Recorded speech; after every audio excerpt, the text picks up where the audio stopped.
إن الحمد لله نحمده ونستعينه ونستغفره ونتوب إليه ونعوذ بالله من شرور أنفسنا ومن سيئات أعمالنا من يهده الله فلا مضل له ومن يضلله فلا هادي له أشهد أن لا إله إلا الله وحده لا شريك له وأشهد أن نبينا محمدا عبده ورسوله الذي لا نبي بعده اللهم صل وسلم وبارك على نبينا محمد وعلى آله وأصحابه ومن اهتدى بسنته إلى يوم الدين أما بعد سبحانك لا علم لنا إلا ما علمتنا إنك أنت العليم الحكيم وتب علينا إنك أنت التواب الرحيم وقال رب اشرح لي صدري ويسر لي أمري واحلل عقدة من لساني يفقهوا قولي. Alhamdulillah, kita bersyukur kehadirat Allah Subhanahu wa Ta'ala yang telah memberikan kita berbagai macam kenikmatan, baik itu nikmat iman, nikmat Islam, nikmat kesehatan, nikmat keafiatan, nikmat kita bisa berkumpul di dalam masjid yang sangat penuh dengan keberkahan ini. Salawat dan salam semoga tercurah kepada junjungan kita Nabi besar kita Nabi Muhammad sallallahu alaihi wasallam dan juga kepada para keluarganya, para sahabatnya dan orang-orang yang mengikuti jejak langkah beliau hingga hari kiamat kelak. Mudah-mudahan kita selaku umatnya Nabi Muhammad sallallahu alaihi wasallam kelak di yaumil qiyamah mendapatkan daripada syafaatnya, amin ya rabbal alamin.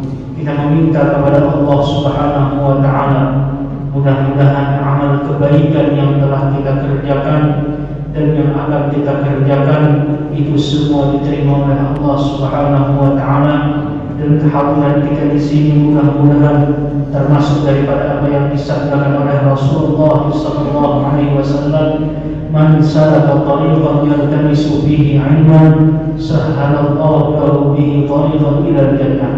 Siapa orang yang meniti jalannya ilmu, ia keluar daripada rumahnya untuk mencari ilmu, yang mana dengan ilmu itu mendekatkan dirinya kepada Allah Subhanahu wa Ta'ala, maka kata Rasulullah sallallahu alaihi wasallam, maka Allah Subhanahu wa Ta'ala akan mudahkan jalannya untuk menuju surga Allah Subhanahu wa Ta'ala. Semoga kita semua yang hadir di majlis ini kelak Allah Subhanahu wa Ta'ala pertemukan kembali kita di dalam surganya, amin ya rabbal alamin. Bapak-bapak, ibu-ibu, jamaah Masjid Amin Abdullah yang dimuliakan oleh Allah Subhanahu wa Ta'ala. Pernah dulu bentar akhir di sini menyampaikan sedikit tentang doa-doa pilihan daripada baginda Rasulullah sallallahu alaihi wasallam.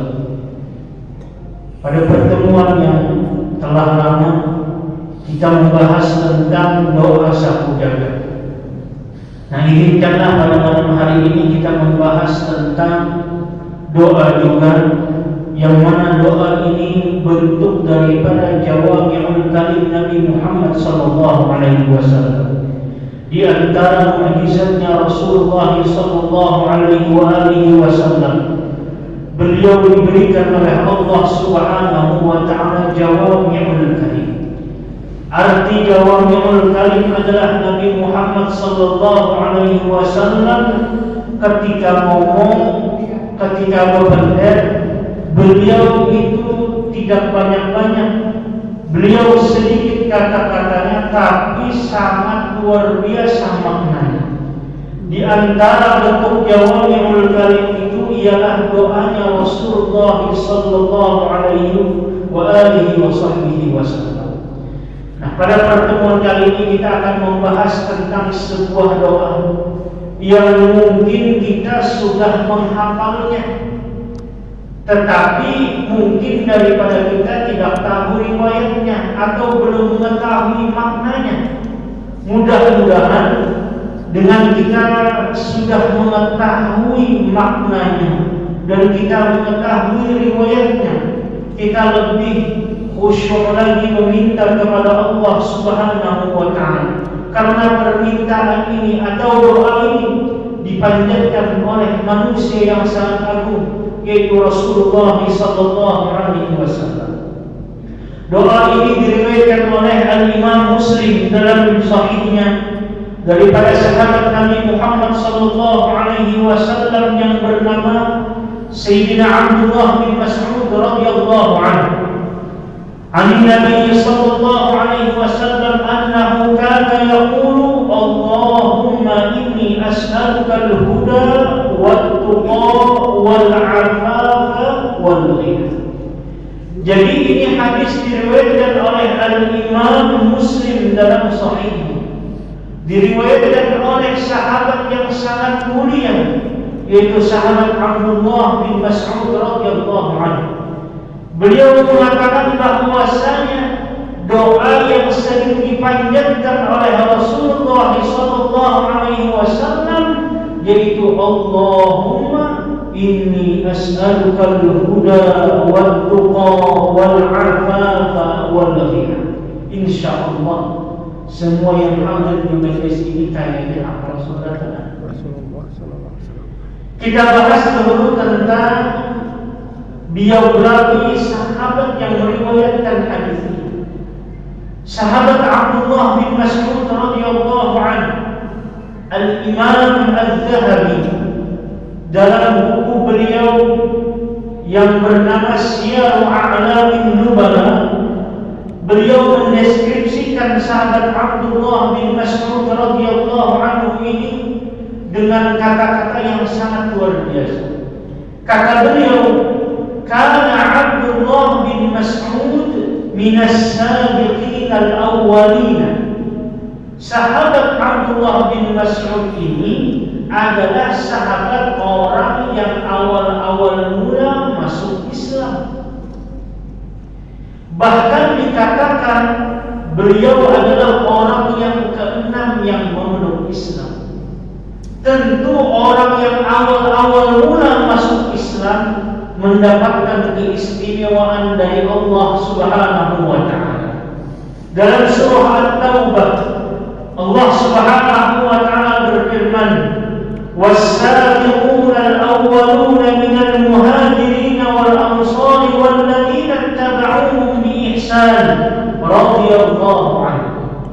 Orang-orang yang awal mula masuk Islam, baik kalangan muhajirin, baik kalangan ansar, Allah Ta'ala ridha kepada mereka. Bukan hanya ridha, tetapi Allah Subhanahu wa Ta'ala a'adda lahum jannatin tajri tahtaha al-anhar. Allah Subhanahu wa Ta'ala siapkan syurga untuknya. Nah, kita bukan termasuk minas sabiqin al-awwalin, tetapi Allah Subhanahu wa Ta'ala sangat kasih sayang kepada kita. Putin ayatnya mengatakan, walladzina taba'uuhum bi ihsan. Kita memang bukan sabiqin al-awwalin, tetapi kita berpotensi untuk mengikuti jejak langkah mereka orang-orang sabiqin al-awwalin. Kalau kita bisa mengikuti jejak langkah mereka, maka keridhaan Allah Subhanahu wa Ta'ala yang kita dapatkan, surga yang kita dapatkan. Kenapa kita termasuk walladzina taba'uuhum bi ihsan? Orang yang mengikuti jejak-jejak langkah mereka, para sahabat, para orang-orang salaf terdahulu. Nah, ini adalah kemuliaan daripada Sayyidina Abdullah bin Mas'ud. Kemudian Sayyidina Abdullah bin Mas'ud dijuluki sebagai Al-Imam Al-Habr Faqihul Ummah. Seorang imam, seorang sahabat yang sangat-sangat ahli dalam bertakwa.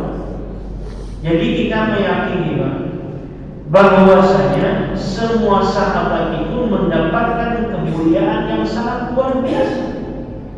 Tetapi tidak semua sahabat itu bisa berfatwa dalam permasalahan agama.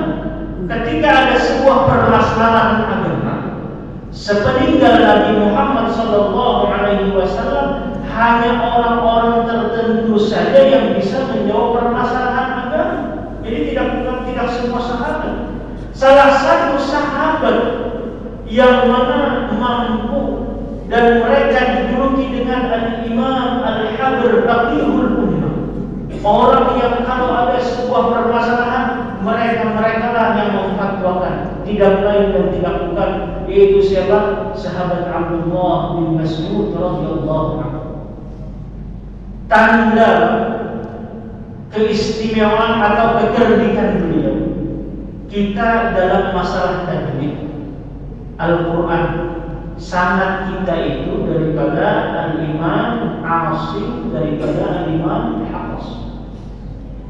Imam Hafs turun ke atas, naik ke atas maksudnya, sampai kepada murid Sayyidina Abdullah bin Mas'ud radhiyallahu anhu.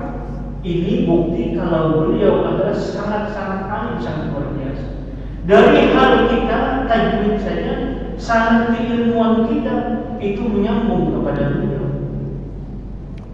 Kemudian juga kalau kita lihat lagi, perhatikan sanad ilmu fikih yang berkembang, madhab-madhab tertentu yang ada di seluruh dunia ini. Salah satunya adalah madhab Al-Imam Abu Hanifah. Al-Imam Abu Hanifah kalau kita lihat sebelum menjadi madhab, ada dulu namanya Madrasah Ahlul Ra'i yang ada di kota Kufah. Kalau kita lihat di sana berkembang madhab Al-Imam Abu Hanifah. Nah, kalau kita lihat Al-Imam Abu Hanifah punya guru yang namanya Muhammad bin Sulaiman. Muhammad bin Sulaiman punya guru yang namanya Al-Qamah. Punya guru sampai kepada Sayyidina Abdullah bin Mas'ud radhiyallahu anhu. Sayyidina Abdullah bin Mas'ud murid siapa? Muridnya baginda Rasulullah sallallahu alaihi wasallam. Dari sini Sayyidina Rasulullah sallallahu alaihi wasallam atau Nabi kita Nabi Muhammad sallallahu alaihi wasallam bukan hanya seorang kepala negara, bukan hanya seorang rasul, bukan hanya seorang nabi, bukan hanya seorang suami daripada istri-istrinya, bukan hanya seorang ayah dari anak-anaknya, bukan hanya pemimpin tertinggi dalam medan peperangan, jenderal Rasulullah SAW, tetapi Nabi Muhammad adalah seorang pendidik sejati. Beliau berhasil mendidik para sahabatnya, tidak lain dan tidak bukan siapa yang beliau didik, Sayyidina Abdullah bin Mas'ud radhiyallahu anhu. Bahkan kata beliau, Sayyidina Abdullah bin Mas'ud pernah mengatakan, aku mengambil Al-Quran daripada muntungnya baginda Nabi Muhammad SAW. Artinya apa? Langsung talaki. Makanya beliau juga dijuluki apa? Al-Qari Al-Mulaqqi. Seorang qari, seorang yang mentalkinkan. Karena beliau mendapatkan langsung daripada baginda Rasulullah SAW. Makanya dalam hal Al-Quran beliau juga ahli. Dalam bidang tajwid dan mengetahui ahli beliau. Bahkan kata Rasulullah SAW, khudul Qur'ana min arba'ati. Ambillah Al-Quran daripada 4 sahabat. Salah satunya siapa? Abdullah bin Mas'ud radhiyallahu anhu. Kemudian beliau juga ahli dalam bidang tafsir.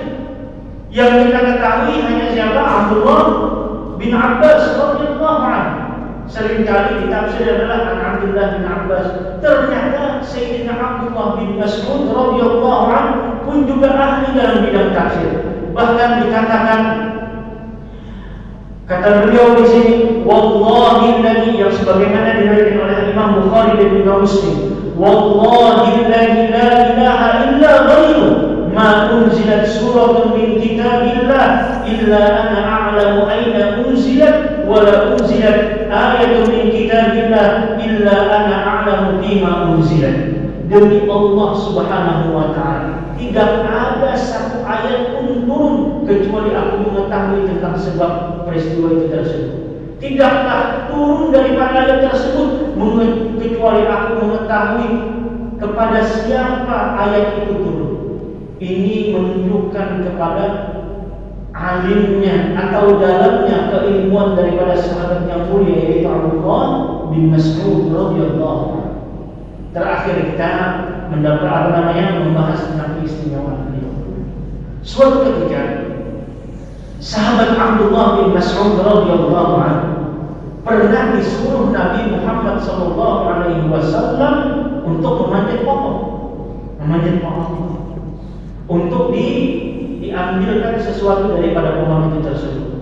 Ketika Sayyidina Abdullah bin Mas'ud radhiyallahu anhu beliau naik pohon itu dan kemudian saqaihi kelihatan, yaitu apa? Betisnya kelihatan para sahabat. Ketika memanjat, otomatis betis kelihatan. Nah, ketika betis itu kelihatan, sahabat-sahabat yang lain menertawakan Abdullah bin Mas'ud. Menertawakan saking kecilnya betisnya Abdullah bin Mas'ud. Ujar Nabi, "Ma tadhakun?" Apa yang kalian tertawakan? Kepada sahabat mulia Abdullah bin Mas'ud. "Wallahi la rijlu Abdullah bin Mas'ud asqalu min jabal."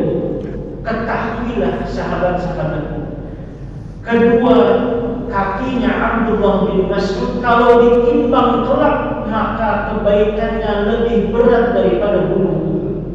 Ini menunjukkan bahwasanya Sayyidina Abdullah bin Mas'ud sangat-sangat luar biasa amalnya, dan beliau menunjukkan adalah daripada penghuni surga. Ini siapa? Nabi Muhammad SAW yang mengatakan. Ini kemudian siapa? Sayyidina Abdullah bin Mas'ud radhiyallahu anhu.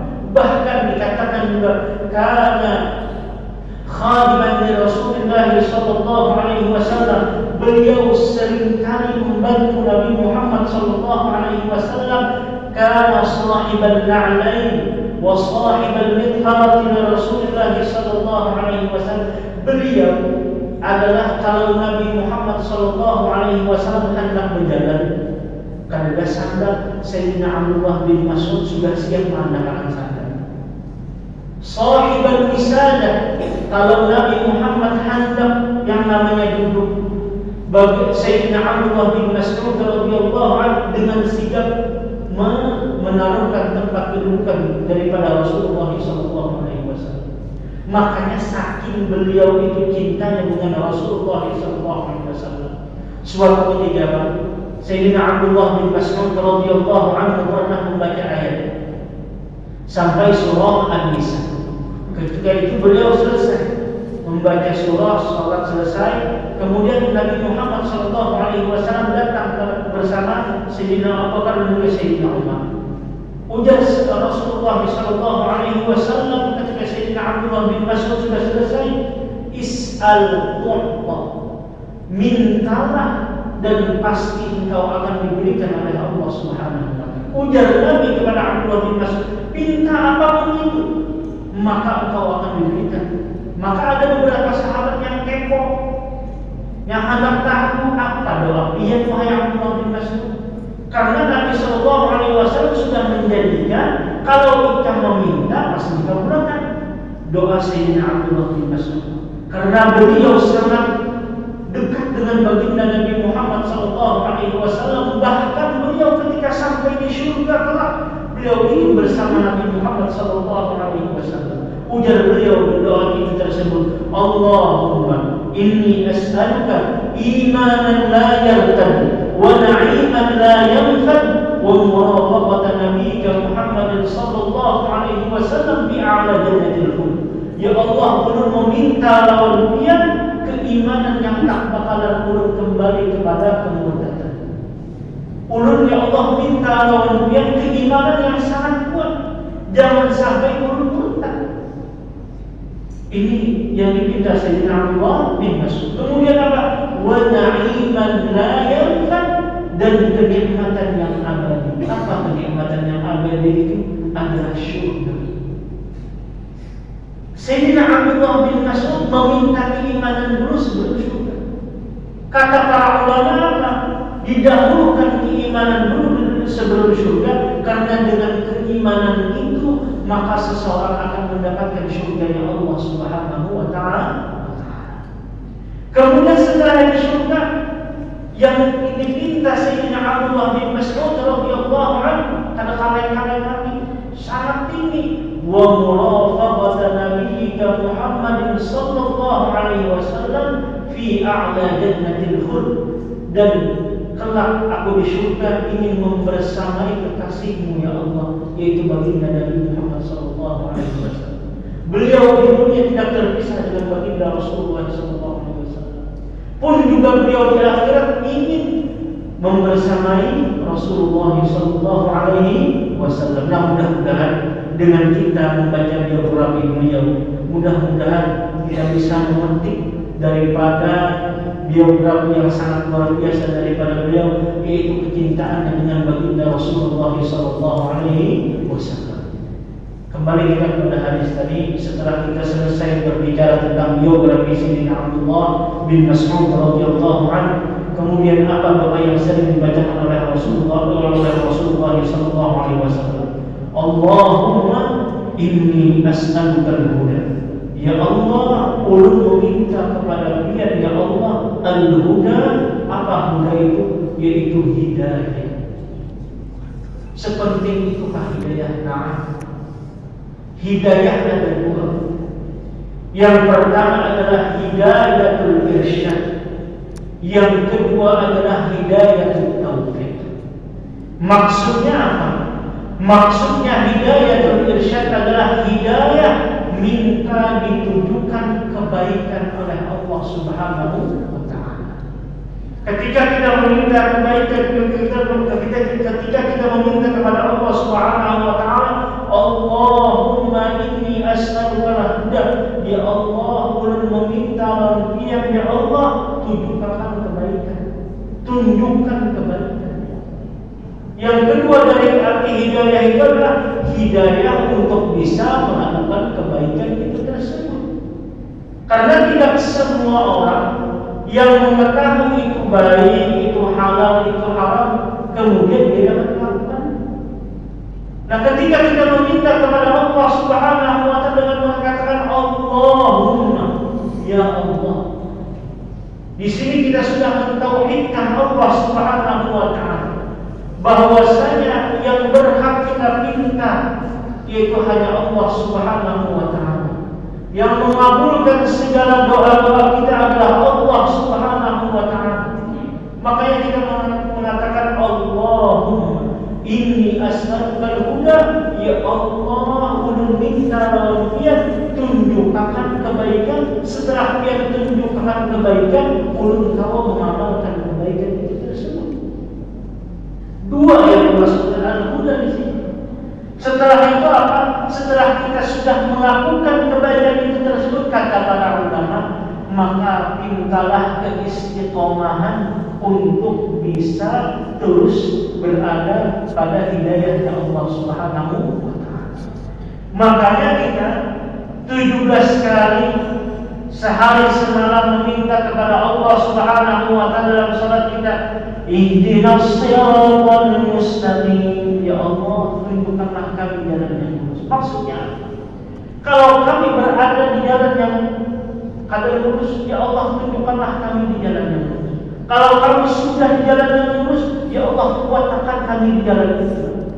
Kalau kami sudah dikuatkan di jalan itu, ya Allah, maka istiqomahkanlah kami, ya Allah. Kalau kami sudah istiqomah, ya Allah, maka bukakanlah lagi jalan-jalan kebaikan, ya Allah. Ini maksud daripada ihdinas siratal mustaqim. Dan ini juga yang dimaksud dengan Allahumma inni as'alukal huda. Selain kita minta tunjukkan kebaikan, pun juga mudah-mudahan kita bisa melakukan kebaikan yang sudah ditunjukkan oleh Allah Subhanahu wa Ta'ala, dan kita bisa istiqomah di dalam kebaikan itu tersebut. Ini dimaksud dengan al-huda. Apalagi yang kedua, Allahumma inni as'alukal huda wa tuqa. Tuqa itu adalah at-taqwa. Apa takwa itu? Takwa itu adalah al-wiqayah, pendidik. Itu secara bahasa. Maksudnya apa? ay yaj'al al-'abdu fima bainahu wa bain rabbih wiqayatan min 'adzabihi wa ghadabihi. Seseorang hamba ketika meminta at-tuqa yaitu takwa, ya Allah bimbingkanlah kami ya Allah daripada murka-Mu ya Allah. Jangan sampai Engkau murka lawan kami ya Allah. Jangan sampai Engkau mengadab kami ya Allah. Itulah yang disebut dengan at-tuqa. Kalau dalam bahasa syariat kata at-tuqa itu takwa itu adalah imtitsalu awamirillah wa ijtinabu nawahi, yaitu mengerjakan perintah-perintah Allah Subhanahu wa taala dan menjauhkan larangannya. Makanya ketika kita meminta kepada Allah Subhanahu wa taala, ya Allah gunakanlah diri kami ini ya Allah untuk selalu beribadah kepadamu dan menjauhi segala apa yang Engkau larang, segala kemaksiatan yang Engkau larang. Kebaikan kita kerjakan, kejahatan kita hindari. Ini maksud daripada at-tuqa, hidayah dan takwa yang kita minta kepada Allah Subhanahu wa taala. Kita sudah mengetahui bersama setiap hari Jumat khatib mengatakan berpesan, usi nafsi wa iyyakum bittaqwallah faqad fazal muttaqun. Aku wasiatkan kepada tuan khatib untuk selalu bertakwa kepada Allah Subhanahu wa taala, karena sungguh beruntung mereka yang bertakwa. Allah taala cinta kepada orang-orang yang bertakwa. Ketika kita meminta kepada Allah Subhanahu wa taala, Allahumma inni as'aluka al-huda wat-tuqa wal-'afafa wal-ghina, ya Allah ulun meminta kepada Kalian ya Allah, ulun meminta kepadamu ya Allah untuk sekiranya jiwa raga ulun ini ya Allah Engkau gunakan semuanya jiwa raga ini selalu dalam kebaikan dan menyembah ketaatan kepada-Mu ya Allah. Ini maksud daripada at-tuqa. Kemudian apa lagi? Wal-'afaf. Apa itu afaf? Afaf itu adalah menjaga kehormatan diri. Dari kata afa ya'ifu 'ifatan 'afafan, yaitu menjaga kehormatan diri. Kita mengetahui bersama bahwasanya kualitas seseorang itu dibuktikan dengan bagaimana dia menjaga kehormatan diri. Dan kita meminta kepada Allah Subhanahu wa taala untuk bisa menjaga kehormatan diri kita. Jangan sampai kita mencederai kehormatan diri kita. Salah satunya adalah yang pertama, Allah Subhanahu wa taala mencontohkan sikap iffah, yaitu apa? Yaitu dengan yang pertama adalah bagaimana kita menjaga kehormatan diri kita dalam hubungan, mohon maaf, dalam hal seksual. Kata Allah Subhanahu wa taala, وَلْيَسْتَعْفِفِ الَّذِينَ لَا يَجِدُونَ نِكَاحًا حَتَّى يُغْنِيَهُمُ اللَّهُ مِنْ فَضْلِهِ. Kalau kalian tidak mampu untuk menikah, maka jagalah kehormatan kalian. Bagaimana caranya? Agama sudah menerangkan dalam Al-Quran. Kalau dia tidak mampu untuk menikah, maka jagalah pandangannya, jagalah pakaiannya, jagalah tontonannya. Nah, ini bentuk menjaga kehormatan diri. Hal ini sudah ditunjukkan atau sudah digambarkan oleh Nabiullah Yusuf alaihissalam. Bayangkan, Nabiullah Yusuf alaihissalam, beliau digoda oleh Zulaikha. Zulaikha tidak lain dan tidak bukan adalah perempuan yang sangat cantik, perempuan yang mempunyai jabatan, dan tidak lain dan tidak bukan Zulaikha itu pun juga petuanan daripada Nabiullah Yusuf. Ketika itu Nabiullah Yusuf dikunci oleh Zulaikha. Wa ghallaqatil abwaba wa qalat haytala. Sudah ditutup di dalam kamar berduaan, berbinanya Mas, punya jabatan, kemudian pertuanan Nabiullah Yusuf alaihissalam. Nabiullah Yusuf adalah seorang budak tak terakhir, dan Nabiullah Yusuf adalah saat terkali apa? Masih muda. Kita mengetahui hasrat orang muda itu sangat mendukung. Tetapi apa? Nabiullah Yusuf alaihissalam bisa daripada menjaga kehormatan diri.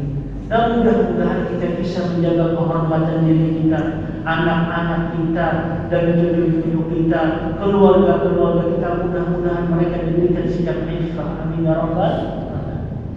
Makanya ketika itu Nabiullah Yusuf alaihissalam walaqad hammat bihi wa hamma biha. Ketika siapa? Zulaikha itu hendak daripada mendekati Nabiullah Yusuf alaihissalam. Ujung-ujung ayatnya adalah kadzalika linasrifa anhu as-su'a wal fahsya innahu min ibadikal mukhlasin. Tetapi Nabiullah Yusuf alaihissalam bisa menjaga itu semua. Kata Allah Subhanahu wa taala, kadzalika linasrifa anhu as-su'a wal fahsya. Begitulah kami memalingkan kejahatan dan kebencian dan kemurkaan daripada hamba-hamba kami. Karena kenapa? Nabiullah Yusuf alaihissalam min ibadikal mukhlasin, itu hamba-hamba kami. Nah dari sini kalau kita ingin iktibas mengambil doa daripada Al-Quran, karena Nabiullah Yusuf alaihissalam dipelihara oleh Allah Subhanahu wa taala. Ujiannya sangat luar biasa. Beliau mampu menghadapi ujian itu semua, tidak terjatuh dalam keadaan zina. Maka kita berdoa kepada Allah Subhanahu wa taala, kalau dia itu adalah laki-laki, maka kita katakan kepadanya, atau kita punya anak-anak laki-laki, Allahumma ja'alhu min ibadikal mukhlasin. Jadi iktibas daripada Al-Quran. Kita mengambil doa bagaimana Al-Quran itu tersebut. Mudah-mudahan anak-anak kita, keturunan kita terlepas atau terjauhkan daripada sifat zina. Nah ini adalah contoh iffah yang pertama. Contoh iffah yang kedua, bagaimana bersikap kita iffah menjaga kehormatan diri kita. Kata Al-Quran, kalau dia itu adalah, mohon maaf, masih kuat dalam bekerja, masih kuat dalam mencari, maka janganlah meminta-minta. Ujar Allah Subhanahu wa taala, yahsabuhumul jahilu aghniya an ta'rifuhum bisimahum la yas'aluna an-nasa ilham. Ciri iffah adalah dia tidak meminta-minta kepada orang lain. Selama dia sehat, selama dia diberikan badan yang sehat, normal dan lain sebagainya, selama itu juga kalau dia bisa menjaga kehormatannya, maka jangan sampai meminta-minta kepada orang lain. Inilah yang sangat luar biasa. Makanya Rasulullah SAW memuji kepada orang yang bisa dia itu tidak meminta-minta kepada orang lain. Dia berusaha dengan dirinya sendiri. Kata Rasulullah SAW, la ayyakhtatiba ahadukum husnatan ala dhahrihi khairun lahu min an yas'ala ahadan. Sungguh kalau orang itu bisa mencari kayu dan dia memikulnya, maka itu lebih baik daripada dia meminta. Maksudnya di sini apa? Kalau kita berusaha selama badan ini kita mampu dan kita tidak meminta-minta, maka kita sudah menjaga kehormatan diri kita. Itulah yang disebut dengan al-ma'ifah. Kalau dia perempuan, karena perempuan inilah makhluk yang sangat istimewa, maka apakah lagi dia kalau dia itu bersikap iffah, maka dia tambah istimewa lagi. Apakah lagi kalau dia bisa menerapkan sikap iffah itu di dalam rumah tangga? Kalau dia perempuan, maka dia menjaga kehormatan suaminya. Itulah sikap iffah. Kalau dia berkumpul-kumpul kepada orang lain, maka dia tidak menyebut yang tidak-tidak kepada keadaan suaminya. Atau apa yang membuat Kalau sekarang ini memiliki status yang bisa merendahkan martabat suaminya. Kalau dia adalah seorang perempuan, bagaimana dia bersikap limpah kepada anaknya, maka dia akan mengetahui bagaimana anaknya, bagaimana pakaian anaknya sudah menutup aurat atau tidak. Apakah sholatnya sudah benar atau tidak? Di mana sekolahnya? Apakah di sekolah itu menambahkan keimanan atau tidak? Inilah yang disebut dengan sikap iffah. Kalau dia mengaplikasikan ini di kehidupan sehari-hari dan kehidupan rumah, inilah sikap iffah.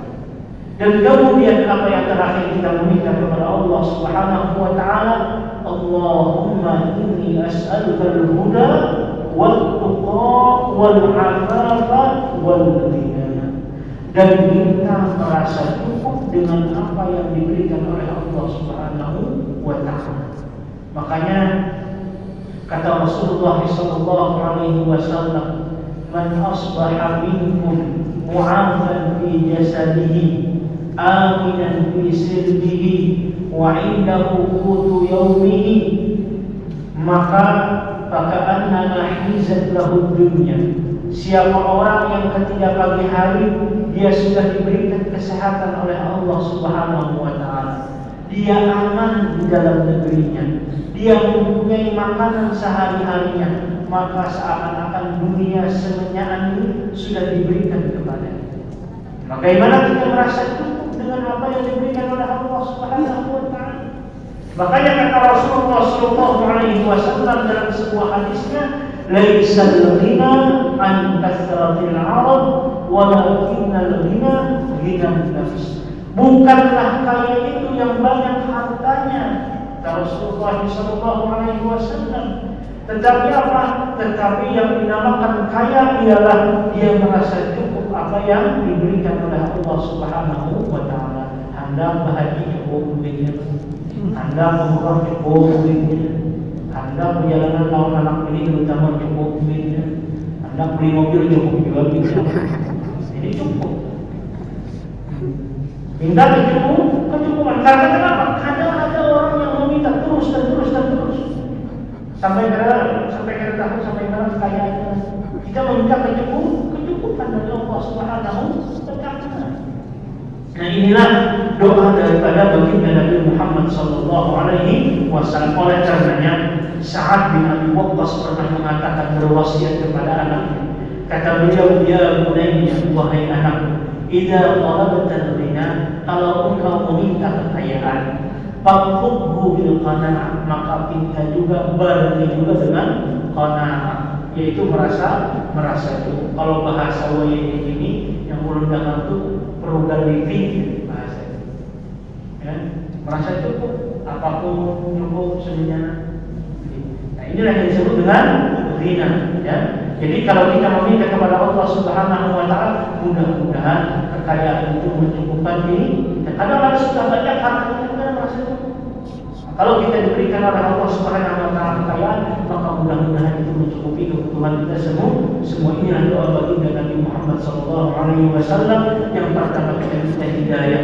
Maksud hidayah di sana kita minta ditujukan kebaikan oleh Allah Subhanahu wa taala. Setelah kita ditujukan kebaikan, maka mudah-mudahan Allah Subhanahu wa taala memberikan taufik kepada kita untuk mengerjakan kebaikan itu tersebut. Setelah kita mengerjakan kebaikan itu tersebut, maka mudah-mudahan kita istiqamah dalam kebaikan itu tersebut. Setelah kita minta hidayah, yang kedua adalah minta ketakwaan kepada Allah Subhanahu wa taala. Mudah-mudahan diri kita ini bisa untuk selalu berbuat kebaikan dan juga menjauhi larangan Allah Subhanahu wa taala. Juga mudah-mudahan kita menjadi pribadi yang bertakwa. Yang mana kalau kita sudah menjadi pribadi yang bertakwa, maka Allah Subhanahu wa taala cinta kepada orang-orang yang bertakwa. Kemudian kita minta al-afafa, kehormatan diri. Jangan sampai kita menjatuhkan diri kita. Mudah-mudahan anak-anak kita, cucu-cucu kita, keluarga dan kerabat kita dan orang-orang yang kita sayangi dalam hidup ini, mudah-mudahan bisa menjaga kehormatan dirinya. Apalagi masalah di luar sana yang sangat luar biasa, orang berlomba-lomba, ya, bagaimana menjaga anaknya jangan sampai terjerumus kepada narkoba, kepada seks dan sebagainya. Kita meminta kepada Allah Subhanahu wa taala dengan doa yang sangat agung ini. Allahumma inni as'aluka al-huda wal tuqa wal 'afaf. Ya Allah, lindungi anak ulun, lindungi keluarga ulun daripada sikap-sikap yang bisa menjatuhkan kehormatan dirinya. Yang terakhir yang Allahumma inni as'aluka al-huda wal tuqa wal 'afaf wal ghina. Ya Allah, mudah-mudahan kami ridha dengan apa yang Engkau berikan, ya Allah. Mudah-mudahan hati kita penuh dengan rasa syukur kepada pemberian yang diberikan oleh Allah Subhanahu wa taala. Amin ya rabbal alamin. Itu yang mau disampaikan. Mudah-mudahan kajian ini menambahkan keimanan kita kepada Allah Subhanahu wa taala dan menambahkan kecintaan kita kepada Rasulullah sallallahu alaihi wasallam, sebagaimana Abdullah bin Mas'ud sangat cinta kepada Nabi Muhammad sallallahu alaihi wasallam. Mudah-mudahan kelak kita di surga bersama baginda Rasulullah sallallahu alaihi wasallam dan juga mengamalkan daripada sunnah-sunnahnya. Amin ya rabbal alamin. Salah kita mohon maaf. Subhanallah wa bihamdika asyhadu an la ilaha illa anta astaghfiruka wa atubu ilaik. Nasrullah wa fathun qaribun bishri mu'minin. Fastaghfirul khairat. Assalamu alaikum warahmatullahi wabarakatuh.